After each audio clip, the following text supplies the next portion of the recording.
Hello students, कैसे हैं आप लोग। मैं उम्मीद करता हूं आप लोग बिल्कुल ठीक होंगे। और जैसे कि हमने 10th क्लास का साइंस का पेपर हम रिवाइज कर रहे हैं। और ये जो हमने साइंस का जो पेपर लिया हुआ है वो साल 2020 का लिया हुआ है और हमने इसमें से कुछ क्वेश्चन सोल्व कर लिए हैं। तो आज हम लोग जो डिस्कस करने जा रहे हैं वो इसी सीरीज में अपना नेक्स्ट क्वेश्चन सीरीज डिस्कस करने जा रहे हैं। ये क्वेश्चन है, how is the sex of child determined in human beings. मैं दोबारा रिपीट करता हूँ, हाउ इज, ये क्वेश्चन नंबर 15 है। और how is the sex of child determined in human beings, मतलब मनुष्यों के अंदर ये कैसे पता लगाएगा कि कोई भी चाइल्ड, उसका सेक्स कैसे डिसाइड किया जाएगा कि ये जो होने वाला बच्चा है ये गर्ल है या बॉय है। मतलब थोड़ा अजीब सा क्वेश्चन है, लेकिन अजीब सा नहीं, बड़ा इंटरेस्टिंग क्वेश्चन है ये। हमें ये चेक करना है बच्चों कि किस तरह से बच्चे का जो सेक्स होता है वो किस तरह से डिसाइड किया जा सकता है। देखिए बच्चों, जैसे कि नॉर्मली हम सभी जानते हैं कि जो हमारे, मैं इसी चीज़ को सेक्स डिटर्मिनेशन को एक डायग्राम के थ्रू आपको समझाना चाहता हूँ। देखिए थोड़ा ध्यान दीजिए बच्चों, ये पेरेंट्स होते हैं, ये पेरेंट है। और क्योंकि हम सभी जानते हैं कि पेरेंट जो होते हैं वो मम्मी पापा होते हैं। ये घर मालिक है हम, ये फादर है, ये फादर है और ये मदर है। देखिए बच्चों, पेरेंट्स जो होते हैं वो मम्मी पापा होते हैं।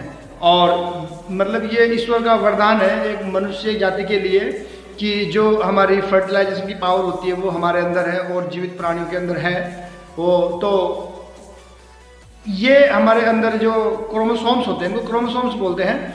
तो जो फादर लोग होते हैं उनके अंदर जो क्रोमोसोम होते हैं हम उनको XY, ये फादर के अंदर क्रोमोसोम जो हमारे फर्टिलाइजेशन की पावर होती है, फादर के अंदर जो क्रोमोसोम होते हैं उनको हम XY करके मान लेते हैं, ये होता है। और मम्मी के अंदर जो होता है वो XX होता है। जो मम्मी के अंदर जो हमारे पावर होती है, जो फर्टिलाइजिंग पावर होती है, वो उनके जो क्रोमोसोम होते हैं वो XX हैं। और पापा के अंदर जो होते हैं, मतलब फादर के अंदर जो होते हैं वो XY होते हैं।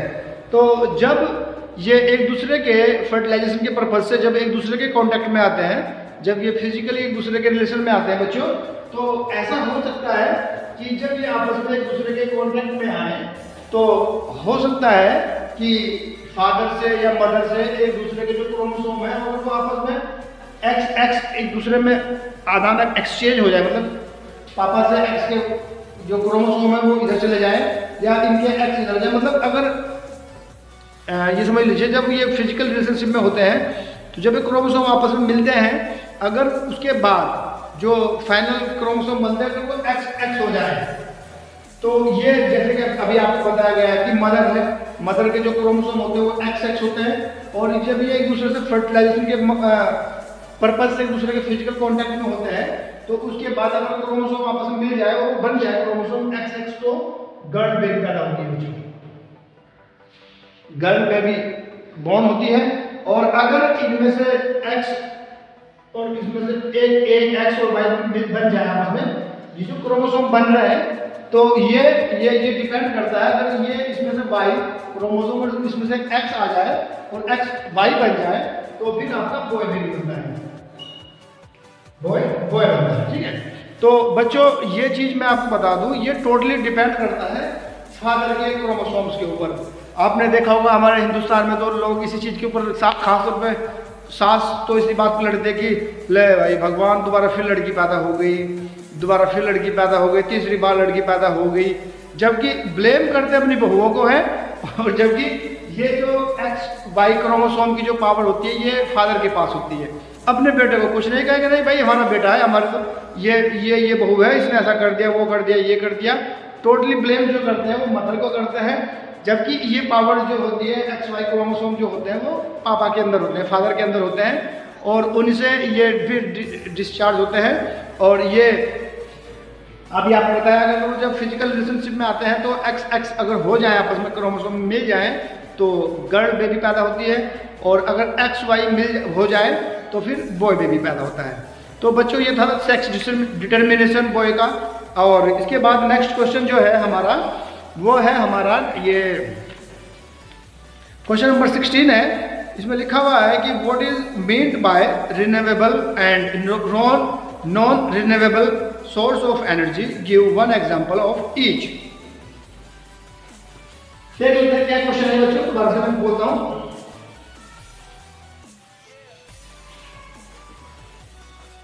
ये क्वेश्चन है रिन्यूएबल सोर्स ऑफ एनर्जी। ये एक होता है हमारा रिन्यूएबल सोर्स ऑफ एनर्जी, एक होता है non renewable source of energy. ये हमारे दो तरह के सोर्स होते हैं जिससे हमें एनर्जी मिलती है, एक रिन्यूएबल होता है, एक नॉन रिन्यूएबल होता है। ठीक है बच्चों, मैं आप लोगों को थोड़ा बता दूं कि एक गीत सुना था मैंने कि मेरा दिल एक खाली कमरा, मेरा दिल एक खाली पिंजरा, ऐसा कुछ कमरा था, कमरे में कोई रहने लगा और ये पंछी उड़ गया तो फिर वापस लौट के नहीं आएगा, ऐसा कुछ था, something like that, I don't know. तो बच्चों ये कुछ ऐसा ही है, ये जो आपको मैं बता रहा हूँ कि, और इसमें कहते हैं ना कि भाई जैसे कि हमने पढ़ा है और हमने सुना भी है कि भाई ये बच्चा अगर बिगड़ गया तो बिगड़ गया, इसको कोई फिर सुधार नहीं सकता, ये वापस अपने कंडीशन में लौट के नहीं आएगा। तो ये कुछ इस तरह से ही है, हम इसको इस क्वेश्चन को उस कंडीशन से जोड़ सकते हैं। जैसे कि ये लिखा हुआ है रिन्यूएबल सोर्स ऑफ एनर्जी, यानी कि ऊर्जा के वे सोर्स, यानी कि एनर्जी के वो सोर्स जिनकी वजह से, या सॉरी ऊर्जा के वो सोर्स जिनसे एनर्जी को बार बार पैदा किया जा सकता हो, उन्हें हम रिन्यूएबल सोर्स ऑफ एनर्जी कहते हैं। मैं दोबारा रिपीट करता हूं, क्या बोल रहे हैं बच्चे कि वो सोर्स जिनकी वजह से या जिनके कारण हम या जिनसे हम एनर्जी को बार बार गेन कर सके, वो रिन्यूएबल सोर्स ऑफ एनर्जी कहे जाते हैं। जैसे कि सूर्य में से रोशनी का आना, भाई जब तक सूरज है तब तक सूरज में से रोशनी आती रहेगी, हवाएं चलती रहेंगी, ये आपकी रिन्यूएबल है। ठीक है, और ये है एक आपका non renewable source of energy. ये non renewable source of energy क्या होता है बच्चों? ये होता है जैसे अभी मैंने बोला ना आपको कि ये बच्चा बिगड़ गया तो बिगड़ गया, वैसे कोई सुधार नहीं सकता फिर। तो ये वो है कि जब ऊर्जा को, जो भी हमारे पास जिस भी माध्यम से वो ऊर्जा हमें मिल रही है, अगर वो उन माध्यमों में से ख़त्म हो जाए तो दोबारा फिर हमें ना मिले। मैं दोबारा फिर बोल रहा हूँ कि वो सोर्स जिनसे मिलने वाली एनर्जी ख़त्म होने के बाद दोबारा उस सोर्स से हमें एनर्जी ना मिले। क्या ऐसा कभी हो सकता है? क्या है कोई ऐसा? आप है कोई माइंड में बच्चों क्लिक कर रहा है कोई चीज़ ऐसी कि ऐसी कोई चीज़ हो कि भाई जैसे कि आपने भाई खाना खाया, शाम को फिर खाना खा लेंगे। मैंने आपको बोला है बच्चों, अगर सूरज जब तक रहेगा तो उसमें से रोशनी आती रहेगी, जब तक हम हैं जिंदा तब तक हमें हवा मिलती रहेगी, एटमॉस्फेयर बना रहेगा, ये ईश्वर की देन है हमारे लिए। लेकिन अगर कभी कोई एनर्जी हमारे में से, अगर हमारे में से कभी समाप्त हो जाए, मान लीजिए कोई सोर्स है बच्चों, और अगर कोई सोर्स ऑफ एनर्जी हमारे में से, मतलब ऐसा है कि मैं हूँ भाई, जब तक मैं रहूँगा बन के हीरो ना, तब तक मैं बोलता रहूँगा, और जब तक मेरी एनर्जी खत्म तो मैं खत्म। तो ऐसे सोर्स को हम क्या बोलते हैं? Non renewable source of energy बोलते हैं। जैसे कि हम कोयला देखते हैं, ऐसा कहा जाता है फॉसिल फ्यूल, एक टॉपिक है आपकी क्लास में कि व्हाट इज फॉसिल फ्यूल्स। तो फॉसिल फ्यूल्स उन फ्यूल को बोलते हैं जो अब से करोड़ों साल पहले, जब बहुत सारे जीव जंतु या वनस्पति, पेड़ पौधे पृथ्वी के अंदर दब गए थे, तो हाई प्रेशर और टेम्परेचर की वजह से वो अब उनका एनर्जी के रूप में हमें कन्वर्ट, जैसे पेट्रोल, डीजल, कोयला, ये उस रूप में हम अब मिलने लगे हैं। तो अगर ये एक बार समाप्त हो गए, जैसे कोयला हो गया, पेट्रोल, डीजल, ये कैरोसिन तो बहुत लोग बच्चों ने तो देखा भी नहीं होगा, कैरोसिन, ये सब चीज़ें क्या है? ये non renewable source of energy है। अगर ये एक बार समाप्त हो गए, क्योंकि ये लिमिट मात्रा में है, इनकी मात्रा जो है हमारे पास लिमिटेड है, और ये अगर एक बार ख़त्म हो गए तो इनको वापस कन्वर्ट कर लेना ये हमारे लिए बड़ा काम होगा। ये मतलब बहुत टफ काम होगा। तो बच्चों ऐसे सोर्स जिनमें से एक बार एनर्जी चली जाए और उनमें से दोबारा एनर्जी ना मिल पाए तो ऐसे सोर्स को हम कहेंगे non renewable source of energy. ये था बच्चों हमारा क्वेश्चन नंबर 16 और इसके बाद क्वेश्चन नंबर 17 देख लेते हैं। चलिए ओके बच्चों, अब हम अपना नेक्स्ट क्वेश्चन देखते हैं। Next question number 17, what is modern periodic law. ये क्वेश्चन है बहुत इंपॉर्टेंट है बच्चों। जब से मैं पढ़ रहा था 10th क्लास में था मैं, और तब से लेके अब तक ये हर बार क्वेश्चन आते हैं। इस चैप्टर में से क्वेश्चन जरूर आता है, ये आ जाए मेंडलीव की पीरियोडिक टेबल लॉ आ जाए या ये आ जाए। What is modern periodic law, clarify the meaning of groups and periods in modern periodic table. Question दोबारा पढ़ लेते हैं। Question number 17, what is modern periodic law, clarify the meaning of groups and periods in modern periodic table. तो बच्चों मैं इस question को आपको बता देता हूँ। ये वैसे मैं आपको बताऊँ थोड़ा मॉडर्न पीरियोडिक टेबल लॉ क्या है। ये हमारे एक साइंटिस्ट हुए हैं हेनरी मोजले। मोजले नहीं है, मोजले है मोजले। ये हेनरी मोजले साइंटिस्ट हुए हैं। इन्होंने 1913 में ये बताया था कि अगर हम अपने जितने भी एलिमेंट्स हैं उनको उनके एटॉमिक नंबर के इंक्रीजिंग ऑर्डर में अरेंज करें। दोबारा गौर करिएगा बच्चों कि अगर हम अपने एलिमेंट्स को, जो केमिकल एलिमेंट्स हैं हमारे, इनको इनके एटॉमिक वेट नंबर के इंक्रीजिंग ऑर्डर में अरेंज करें तो कुछ समय के बाद after interval of time the repetition of their properties will repeated. मतलब अगर हम एलिमेंट्स को उनके एटॉमिक नंबर के अकॉर्डिंग अरेंज करें तो कुछ समय के बाद उनके गुणों में पुनरावृत्ति होगी। लेकिन बच्चों मैं आपको बता दूं ये मॉडर्न पीरियोडिक टेबल है जो मॉडर्न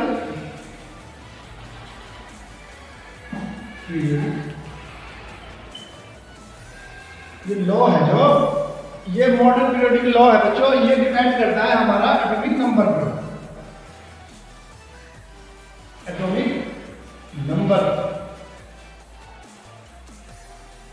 ये एटॉमिक नंबर पे है। और जो इससे दूसरा वाला जो इसमें क्वेश्चन बनता है बोर्ड में वो बनता है मेंडलीव की पीरियोडिक टेबल का लॉ। वो डिपेंड करता है जो एटॉमिक नंबर है वो एटॉमिक वेट है। सेम है बिल्कुल, डेफिनेशन दोनों की सेम है, सिर्फ इसमें एटॉमिक नंबर लिखा जाता है, उसमें एटॉमिक वेट लिखा जाता है। तो मोजले साहब ने ये कहा था कि भाई अगर आप एलिमेंट्स को उनके एटॉमिक नंबर के इंक्रीजिंग ऑर्डर में बढ़ते हुए क्रम में रखेंगे तो उनके प्रॉपर्टीज में एक निश्चित समय के बाद रिपीटेशन होगा। ठीक है, ये था। इसमें आगे क्वेश्चन में लिखा हुआ है कि क्लैरिफाई द मीनिंग ऑफ, इसमें लिखा हुआ है बच्चों clarify the meaning of groups and periods in modern periodic law. क्योंकि ये जो इसमें ये बताया गया है ये पीरियोडिक टेबल है जो मॉडर्न पीरियोडिक टेबल, इसलिए टेबल है और टेबल आपको बता दूं बच्चों किस तरह की होती है। टेबल आपको सब सभी को पता है कि टेबल में कुछ कॉलम्स खड़े हुए होते हैं, ऐसे जो खड़ी लाइन होती है उनको हम कॉलम बोलते हैं और जो हॉरिजॉन्टल होता है उनको हम रो बोलते हैं। ये मैंने आपको थोड़ा सा डेमो करके दिखाया है बच्चों। इस डेमो में ये दिखा रहा हूँ जो ये इस तरह से खड़े हुए कॉलम होते हैं। ये कॉलम है, जैसे मान लो इसको A B C and so on ऐसा करके ले लेंगे। तो जो कॉलम्स हैं मॉडर्न पीरियोडिक टेबल में 18 कॉलम खड़े हुए हैं। मतलब 18 लाइनें ऐसे वर्टिकल खड़े हुए हैं। 18 लाइनों को हम क्या बोलते हैं? कॉलम्स बोलते हैं। 18 लाइन जो है जिनको हम कॉलम बोलते हैं ये 18 है और इनको हम ग्रुप्स बोलते हैं। मैं एक बार रिपीट कर दूं, जो वर्टिकल लाइन है खड़ी हुई ये 18 है, 18 है और इनको हम बोलते हैं ग्रुप्स। और जो इस तरह से हॉरिजॉन्टल लाइन है ये वाली है, ये 1 2 3 4 एंड 4 ये 5 इस तरह से करके ये जो हॉरिजॉन्टल लाइन है जिनको हम बोलते हैं रो, हॉरिजॉन्टल लाइंस जिनको रो बोलते हैं, ये है आपकी 7 है। और कॉलम्स को बोलते हैं ग्रुप्स और रो को बोलते हैं बच्चों पीरियड। तो मॉडर्न पीरियोडिक टेबल जो है हमारी उसमें 18 कॉलम्स होते हैं और जिनको हम ग्रुप्स बोलते हैं, और 7 हॉरिजॉन्टल लाइंस होती है जिनको रो बोलते हैं, और इनको हम ग्रुप बोलते हैं। तो ये था हमारा ग्रुप और कॉलम्स का, ग्रुप्स और पीरियड का कॉन्सेप्ट क्या था। मैं आपको बताऊं बच्चों, ये मोज़ले जो पीरियडिक टेबल है जो जिन्होंने 1913 में दी थी, ये आज तक यही काम में इस्तेमाल हो रही है। तो इसके बाद नेक्स्ट क्वेश्चन देख लेते हैं, वो क्या है। ओके क्वेश्चन बच्चों ये है आपका, मैं आपको बता दूं थोड़ा क्या है। ये क्वेश्चन नंबर 18 है। इसमें लिखा हुआ है कि व्हाट हैपन व्हेन, इसमें लिखा हुआ है what happen when right only chemical equations.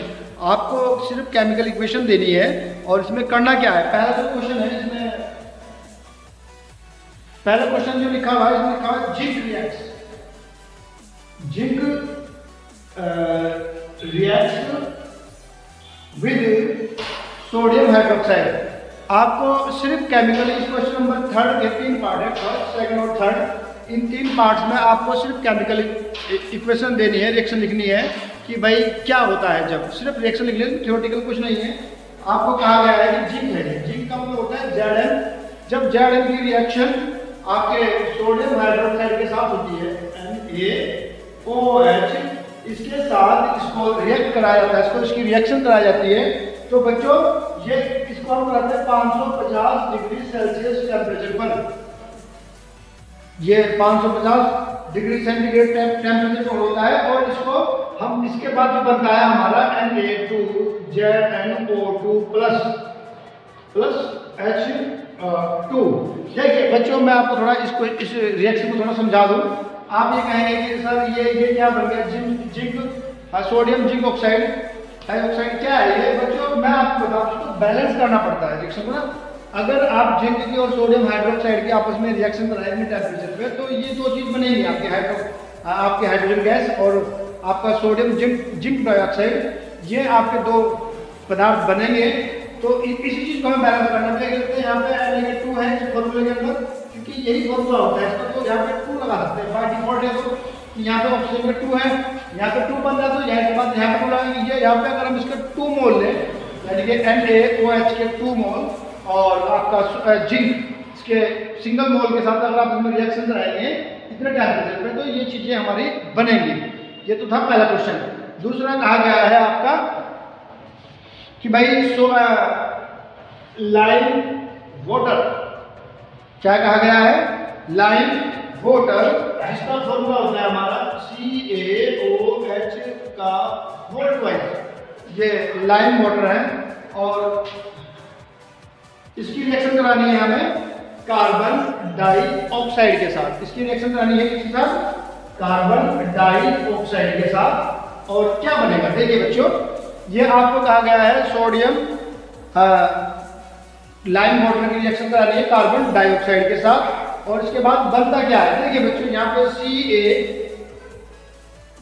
ये आपका CO2 है, इसमें वो भी 2 मोल है, यहाँ पे H2 है। तो इन 2 में से एक इसके साथ लगा लेंगे, CaCO3, तो ये 3 हो जाएगा। बाकी हमारे पास बचता है H2O। तो ये कैल्शियम कार्बोनेट हमारा ये जो बना है ये बनेगा।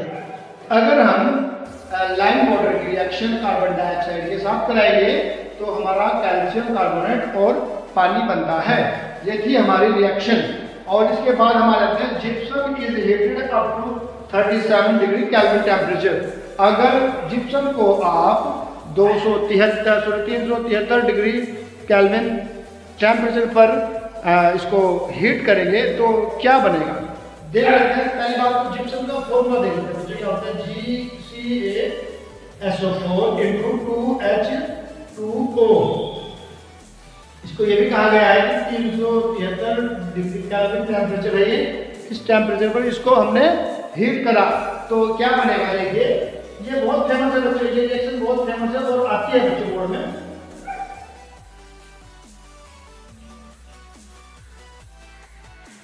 ये जो रिएक्शन है बच्चों आपकी, ये जो आपका जिप्सम है, जिप्सम, और ये है आपका POP, इसको हम प्लास्टर ब्लॉक। देखिए बच्चों ये जो थर्ड वाली की इक्वेशन है ये बहुत इंपॉर्टेंट है, और ये POP का जो प्रिपरेशन मेथड है, लैब मेथड, वो है ये। इसमें लिखा हुआ है कि जिप्सम को जब इतने डिग्री टेम्परेचर पर हीट किया जाता है तो क्या होता है। तो जिप्सम CaSO4.2H2O जब इसको इतने टेम्परेचर पर गर्म करा गया तो POP बनेगा, यानी कि POP मतलब CaSO4 into half H2O and plus 1.5 H2O, ये हमारा बनेगा। तो ये थे हमारे आज के जो क्वेश्चन हमने डिस्कस किए हैं। और बच्चों, मैं आपसे उम्मीद करता हूँ कि आपको समझ में आए होंगे। बच्चों, मैं बार बार आपसे यही कहूँगा कि अगर आपको लगता है कि हमारा चैनल आपको किसी तरह से भी हेल्प कर पा रहा है, थोड़ी बहुत जो भी आपको लगे, तो इस चैनल को प्रमोट करें ताकि ये और उन बच्चों तक पहुँचे जो किसी भी कमी की वजह से नहीं पढ़ पाए हैं इस साल, और वो अच्छे से इस बार आने वाली बोर्ड एग्जाम्स में अच्छे से रिजल्ट कर पाएँ। तो आपके उज्जवल भविष्य की शुभकामनाओं के साथ मैं और मेरी टीम आपके लिए ईश्वर से दुआ करते हैं कि आपका रिजल्ट बहुत अच्छा हो। और बच्चों, मैं आपसे यही कहूँगा कि हमारे चैनल को लाइक करें, सब्सक्राइब करें और शेयर करें। Thank you very much.